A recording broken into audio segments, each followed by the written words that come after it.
Welcome to Bay Focus. Thank you so much for tuning in today.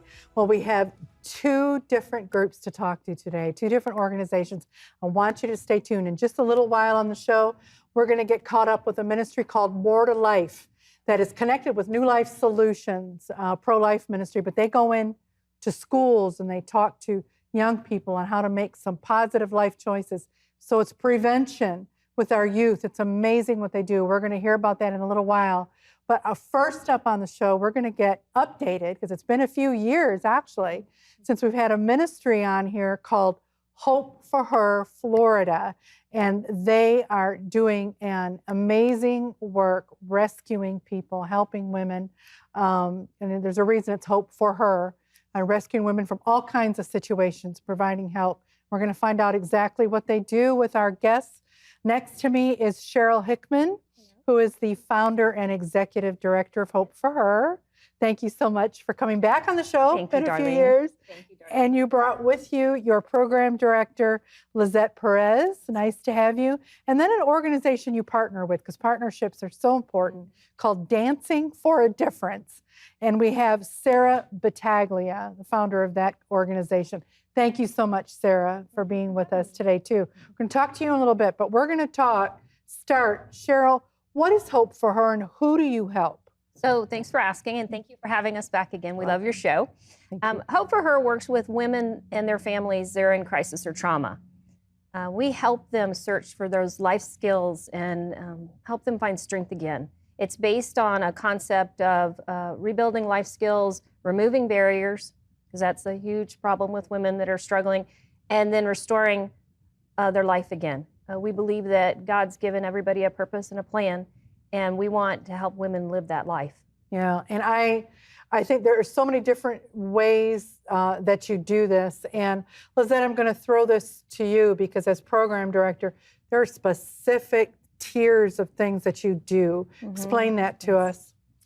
So when our clients come into our office, they sit down with a family support advocate.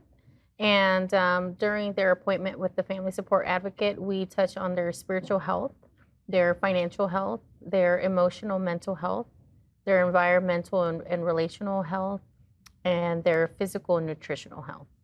And as we go over each one of those domains, we talk about long-term and short-term goals, and then we create a case plan that we push forward with them, and we just do life with them and focus on all of the goals. Now this translates into a few years ago, we took our cameras and we did a walkthrough. You actually have a facility, Yes. and you provide things there. So this is tangible. They're getting real world, real time help. Yes. Explain that. Yes. So when the ladies come in, they have to identify what the barrier is immediately. Mm-hmm. And like Liz explained, we look at the whole person model. We believe God created us as a whole person, and we look at each aspect of that. And then let's say someone's coming in immediately and the family might be living in their car right now and they need food or they need a shower or they need clean clothes. We help them walk through the process to get their new home. Then they're going to need furniture. We have a huge warehouse where they can pick out furniture to move to another place. So yes, it's very practical solutions about moving forward in life. Yeah, I think that is so important that it's literally you're helping them get on their feet. And you partner with a variety of organizations to do that. So they have resources depending on what their need is. But today we're focusing on one of the organizations that you brought with you. And we want to talk to Sarah because you do partnership with Sarah, Dancing for a Difference. Yes. Sarah, what is Dancing for a Difference? So we're a nonprofit organization. Our mission is to make dance accessible to basically anyone who wants to dance. And I know that sounds a little bit crazy. How does Hope for Her and Dancing for a Difference partner? But we basically want to make a difference in the lives of others through dance, whether that means actual dance classes or partnering with organizations like Hope for Her to make a difference through dance. You know, all right, and we're going to show some pictures here too, because one of the things is you do some events together, right? And events in general. Explain that to us. So Sarah actually has an event this weekend that we're the charity of choice. She chooses a different charity every single month. Yeah. So not just us, but 12 charities will be blessed this year by partnering with, I love that. with Sarah's organization. Hope for Her, we partner with over 250 other organizations because we can't do what we do alone. When we partner with Sarah and some of the other nonprofit charities, they're benefited, we're benefited, and our families win. They're the ones that get to move forward because they're blessed by an entire network of organizations that are bringing them up. So some of the pictures I sent you, one of is a volunteer of ours, Tracy. Tracy's a paraplegic, and she's a passionate advocate for domestic violence. We participate in other people's events too, some of our partners, and then that way, and some of those pictures are there, it shows what the collaboration looks like in the community and us helping each other. So when you are doing this collaboration with the various organizations that you do, is this also like for things, what if they need housing? Yep. You help arrange like that, or work training? Absolutely, both of those things. Yeah. It makes sense, though, to have your income exceed your expense over your expense, right? Yeah. So let's find you a job, get the best job for you, and then let's find the home that makes sense. And so like you said originally, it's very practical. Like you were sitting down with your sister or your mom, right? Walking through a process of how do I move forward in my life? That's what it looks like. Yeah, I think that is just so amazing what you do on this. All right, and then Sarah, I want to throw another one to you. Who's coming in when you're opening up to all these different groups? And I love it, the fact that you're a nonprofit, because that speaks right there to me that you want to make this accessible. So who's all coming in and doing the dance? Because when I looked at some of your material, you're hitting people from all walks of life, including some with disabilities, correct? Yes. So like I said, our mission is just to make dance accessible. So when I was thinking about populations that typically don't get that opportunity, it's kids with disabilities, it's children in foster care, children who are battling pediatric cancer. We also just recently started partnering with another organization to try to bring dance classes to migrant children. So we have programs for literally everyone. Some of them are free, some of them are reduced programs. But we just want to make it accessible to anyone. I love that. When I saw that, I went, oh my gosh, that is so cool. I had not seen a dance organization like that. Lizette, let me ask you too. One of the things you mentioned, and this is kind of a big thing that you do, is there's women coming to you that are fleeing domestic violence and abuse, and is there like an immediate rescue situation or shelter that you do? There is. We do go through the options in Hillsborough County. There is a main agency, the Spring of Tampa Bay, that we do contact. We get the client in contact with their office. They do have a thorough interview process that they have to go through. And then in the meantime, we sit down with them and we talk about what their options are. A lot of times we have to work with the woman, right, with the women, and make an exit plan with them. And sometimes it takes some time, but we discuss options for them to leave safely, and we go over everything with them. And so we become that safe place for them, the people that they can speak to, maybe to vent to, and then provide them also with the counseling and everything that this that has is to be a needed. tremendous, you talk about tremendous resource, and there has to be a relationship that you have with law enforcement, with community, organizations that you can work together to help women. And then we're getting close to wrapping up the interview, but I wanted to bring in for the Hope for Her side of it. Are you seeing lives changed spiritually too? They're hearing the gospel, correct? The foundation of the ministry is spiritual health, and we believe that the Holy Spirit does the work in the transformation. And so being in a faith-based ministry, we have the power of prayer, we have the power of connecting to many church partners, and to help share the love of Christ with people every single day. It's a blessing. It's an amazing blessing to be in an environment that we get to love on people. And what it is coming into a place without judgment or condemnation. And women need that. Yeah. They need to feel the hope and the love that Christ gives us, so they know that they do have a future and life can get better. And they're not stuck in the circumstances they're in right now, whether they're in a domestic violence or they're living in their car or they've lost their job. Tough things. Yeah. But to be in a community of women that share the love of Christ transforms that. It gives them the hope they need to look forward to tomorrow. And Cheryl, and we've talked about it in the past. We didn't have on this particular interview. We don't have the amount of time to go into it, but you lived this. You went through where you were a single mom that needed help. You went through, which helped you start this ministry, and you have such a passion and heart for it. How can our viewers and people watching help you today? So, great way to help is we have donations. We're 100% supported by our community, but not just financial donations. We also, last year, we gave away over $100,000 in in-kind objects. That can be furniture, clothes, food, household items. I believe that everybody has an opportunity to help. And there is nothing too small that you can contribute that's going to benefit another's life.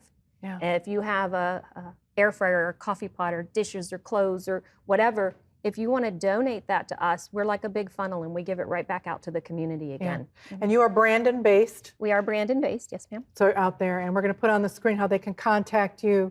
And then Sarah, I want to ask you the same thing. I mean, you are doing this. It's an amazing undertaking for Dancing for a Difference. How can our viewers help you? Yeah, like Cheryl said, we're supported by our community as well, and not just financial donations. We always need donations of gently used dance shoes, costumes, dance attire. We have a lot of free programs for kids in foster care and things like that. So those kids need, attire to dance in just like their peers. So yeah. those Okay. types of things we give Well, right we're back. going to end on that note. Thank all three of you. Such an honor to feature this ministry. I want you to stay tuned on the screen. We're going to see how you can contact Hope for Her. But when I was looking at programs to book for this year, I thought of Hope for Her. That had been a while since we've had them on, and I like to check in with some of the ministries and to see that they, I like to say this is good ground. The good ground, your seed can be planted. It's a biblical principle of seed time and harvest. They've been here for the long haul, over 20 years? 22 years, yeah. 22 years. You can absolutely contribute to this ministry. And we want to put on the screen again how you can reach them. And then we will be right back. We're not done yet with more Bay Focus to introduce you to our next guest. Stay tuned.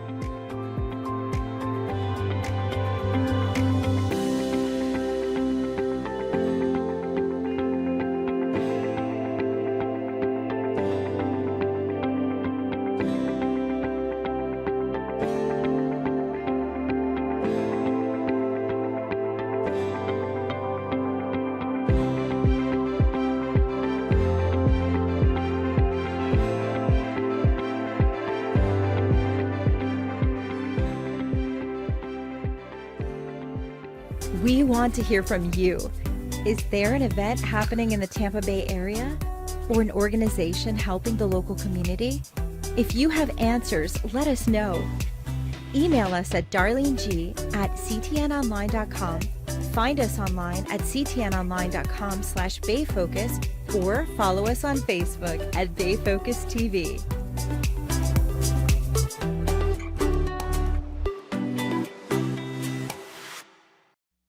Well, we're back, and we're going to introduce you to another ministry organization that actually, if you're a longtime watcher of Bay Focus, you are familiar with.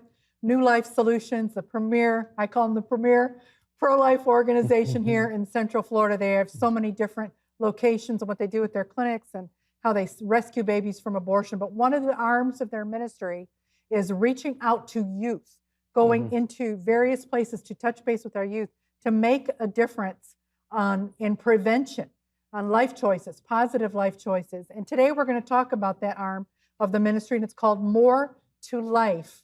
And my guest today to talk about this is Jonathan Reyes, and he is the Director of Programs and Outreach for New Life Solution and very involved in More2Life. Jonathan, welcome Thank you to for the having me. show. Great having you. Many times we've had, of course, you're the executive director of New Life Solutions on, Charles DeMarco, and you work with him there, but you are going to tell us today, some of our viewers may not even know, what is More2Life? So More2Life is a youth development program, and our specialty is to partner with parents and educators and even churches to help inspire youth to make healthy choices. This is the prevention arm of New Life Solutions because if we're trying to get ahead of unplanned pregnancies, the best way is to do that is by educating and informing young people on the sanctity of sex. Yeah, right, I know. And, and there's just so many directions you go in. And we want to talk about two today. And that you do parent presentations, you do summer presentations. And tell us a little bit about that. Keep your teens safe. What are you telling parents? So one of the things that we try to do with our parent presentations is we want parents to understand the blessing and the curse of social media. You know, there's a new book that came out a while ago called The Anxious Generation, and what we have been seeing since 2015 is that there has been a spike with young people with their mental health issues, with different suicidality. So we want to train and equip parents to understand how to, you know, lead their children when it comes to whenever they get a cell phone and what that looks like when they navigate social media, and how social media and even just the digital presence can either lead them down a good path or lead them down a dark path. So we want to train parents on what things to look for, you know, to make sure that they don't, that they supervise their children well, that they put the right parental blockers. That's just one aspect. We also want to train and equip parents to just how to have the conversation. Many times, many times we're scared on how to initiate the conversation, and we want to teach parents, you know, how they should have the sex conversation, how should they have certain conversations around boundaries or conflict, because at the end of the day, we want to equip young people for the real world that they're going to encounter once they are of age. So when you're going, and I'm grabbing my notes here, when you're going in to do these parent, where are you wanting to go to do the parent presentation? So so for example, we can do them at the local PTA. We can partner with churches and do parent workshops, family nights. Sometimes we partner with local rec centers and the YMCA or the Boys and Girls Club. So pretty much it's wherever we are invited. Yeah, and one of the things too, and with that is, you know, when you go into, I want to say this, you obviously are going into, public schools, public organizations, community organizations, things like this. But for those of us that, if there's a pastor watching or a Christian school principal, you go in with some of the same topics. Correct. But you bring in, on that end, you bring a little different approach.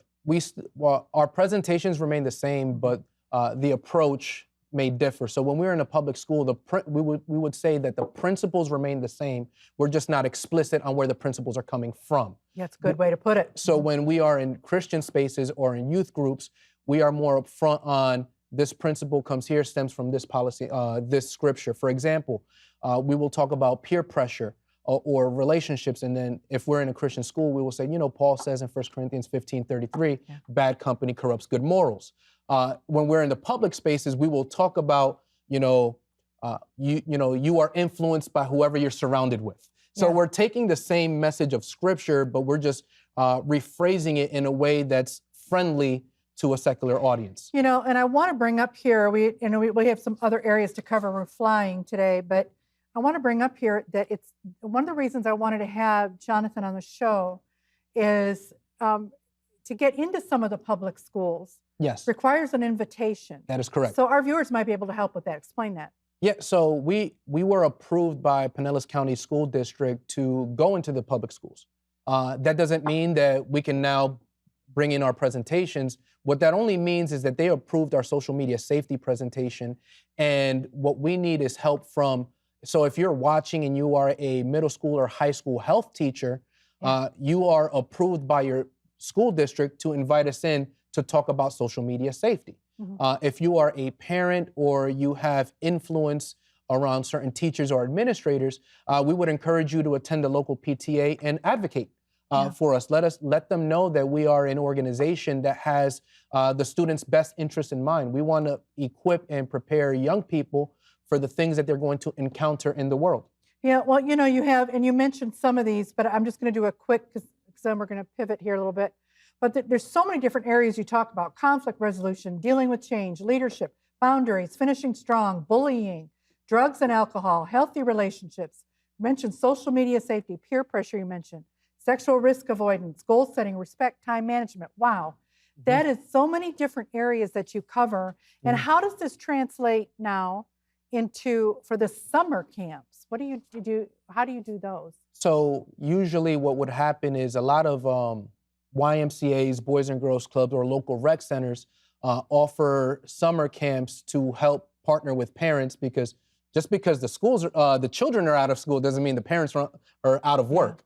So it's just a way for cities to kind of help parents make sure that their kids are safe. And a lot of these rec centers or YMCAs would contact us to come in for a week, or sometimes it's Monday through Friday, or sometimes it's every week for 6 to 10 weeks to give a presentation on some of these topics. So they have their days already planned out, and they may have a block of time, maybe it's an hour, where we can go in and talk to the young people about some of these presentations. Yeah, and I remember too that some of the, schools, and even Christian schools do day camps. Yes.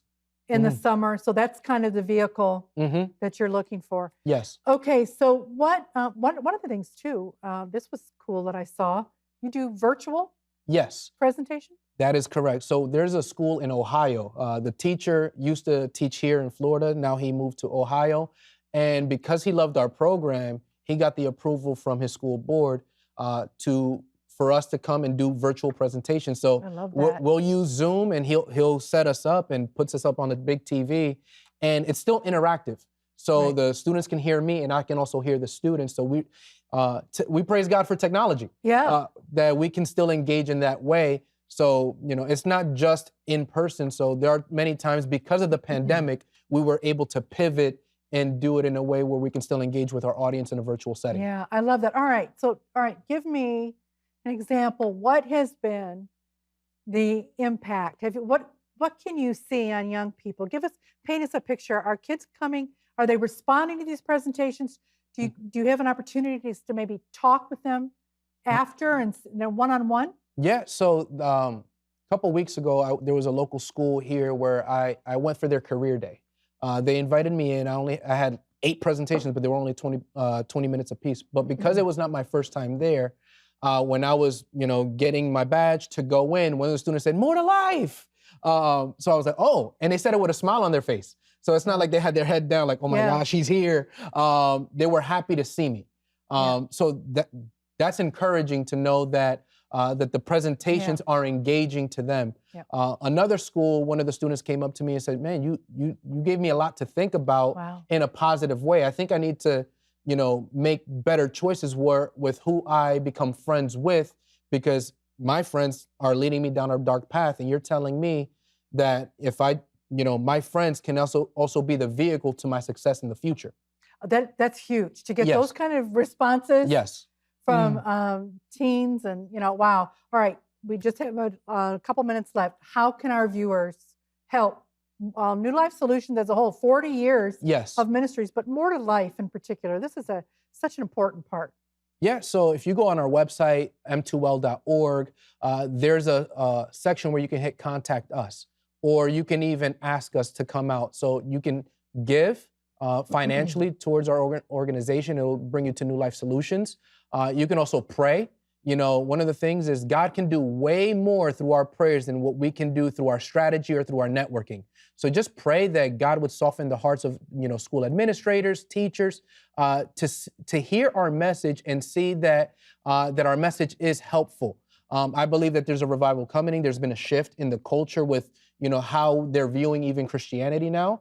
And I believe that's going to be the vehicle where school teachers are going to see that the secular worldview is no longer helpful, that they need that Christian worldview element, even if, it's not outright faith-based, that they're seeing that the foundations of what we're talking about is helpful. So you can pray, you can give, but also advocate. You know, contact your local school, contact local teachers, and let them know about our ministry, and that way they can contact us and invite us out.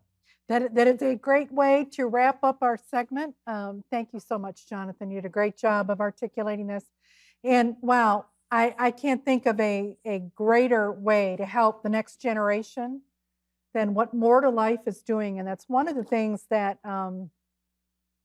you know, has so impressed me with New Life Solutions. They do so many different arms of the ministry trying to take on the decisions for life, that people will make good decisions in life so that they're not going to choose later in life to abort a child, you know, or just have an overall relationship with God and make solid life choices. So this is an arm of that ministry. And this is one thing what Jonathan does, a variety of other things there too, including helping with the passages of hope side of what they do and for people in post-abortion recovery. But let's impact the lives before they make those decisions. That's right. And that's what More2Life does. Here, let's take a look at that information on them once again.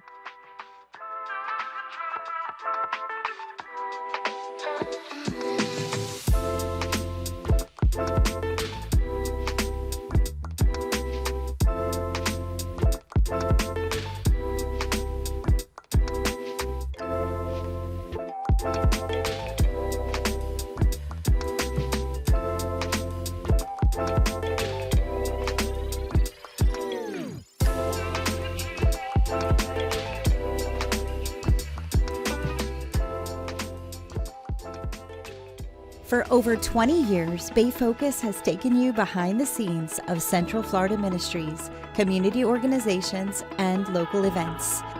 Join host Darlene Greenlee as she talks to local leaders about how Christians can express faith in action in their communities. Tune in on Wednesdays and Thursdays on CTN Greater Tampa Bay or watch on demand at ctnonline.com/bayfocus. Well, I want to thank my guests for being on the show today. Hope for her and her team that Cheryl brought with her. Wow, what an incredible ministry they are if you can support them. And then More2Life, Jonathan did such a great job sharing everything they do. You can support these organizations. That would be so great. Thank you for tuning in this week. I want to hear from you. Connect with us if you have ideas on stories, and we will see you next week on Bay Focus. God bless you.